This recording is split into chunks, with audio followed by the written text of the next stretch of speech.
Hey guys, it's Tom here with Cedar Mountain Survival. I wanted to do a couple videos on my wife and I. About 3 weeks ago, we're out snowmobiling in the western mountains here in Maine, and had an incident happen that got me thinking about what I do in the future. And I think one of the things I'm going to change is definitely having at least a small fire kit or some survival items on my person and in my pocket whenever I go sledding.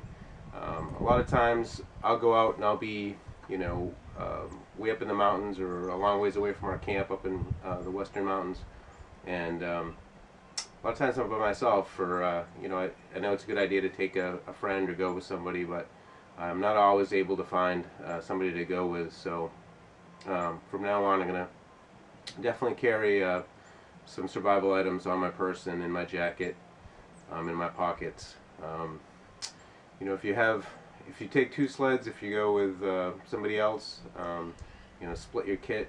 I always want to have a fire kit or a survival kit with me, but split your kit up and put it in the back of both sleds, so that if you do have a catastrophic event with your snowmobile, or if your snowmobile breaks down and you're somehow unable to utilize the items on your sled because it burns, or you have a catastrophic crash, or it goes, maybe your snowmobile, if you're snowmobile up in the mountains like a lot of you guys do, you have the mountain sleds.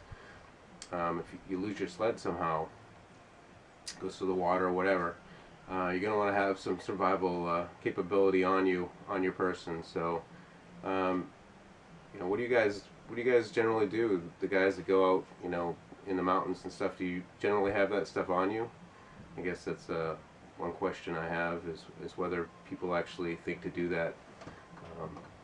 We're up about 20 miles out in the mountains up in western Maine, and it's my wife's first time on a sled. Fortunately, it was an older sled. It was an Artic Cat, 1998. Had like 500 miles on it, but it was an older sled. The sled caught fire when she was riding it, and I was not able to get it out completely, so we just let it burn. Everything that was in the back of that sled burned, and it got me thinking, if my survival kit was in the sled, what would I do? So I guess it's a question: what would you guys do if your sled burned out in the middle of nowhere? Fortunately, I was able to get a line out. I had my phone, and I was able to call 911 and notify the appropriate authorities. But if you're not able to get a signal, help me be a long ways away.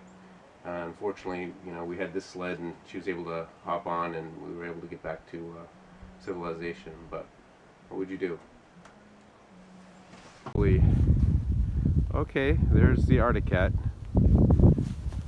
This is what I do to sleds. Hang on. I backed out. All right. I'm just so glad that she wasn't hurt. Ugh. The sled is, I think we could save it. I'm sorry your jacket's in there. Oh, that's right. That's my, it was a good jacket. It's your good jacket. Oh, I'm no. sorry. That's right. I didn't even need it.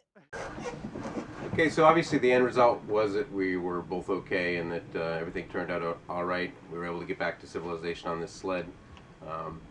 The authorities, game wardens, fire rescue, they never showed up because of how remote we were. We're way out in the mountains.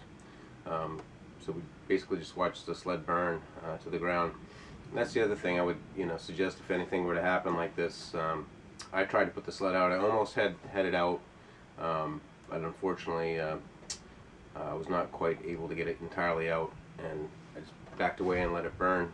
And I think if I had it to do over again, I would have just walked away from the get-go, and wouldn't have been that close to the sled in case it did decide to blow up or to get gas on me. So I guess if you have this ever happened to you, talk to the snowmobile club. That's the other thing. The club was good enough to go out there and pick up the sled, because it's on other property owner's land. They were able to retrieve salvage the sled for me. Obviously, there's nothing left of it that I wanted, but you have to get the sled off the trail eventually too. So it's good to belong to some of these local clubs. Has this ever happened to any of you? I'm curious if it's ever happened. One of the club members stated that there's a fourth sled fire they've had this season, and it seems to be an issue with the late 90s model sleds. The new gas or the gas lines are deteriorating and leaking. So I guess it's maybe not a common occurrence, but it does happen. So if that did happen to you, I'm curious in the comment section what you would do if you have any suggestions or if it's happened to you. If you leave me a comment. Thanks.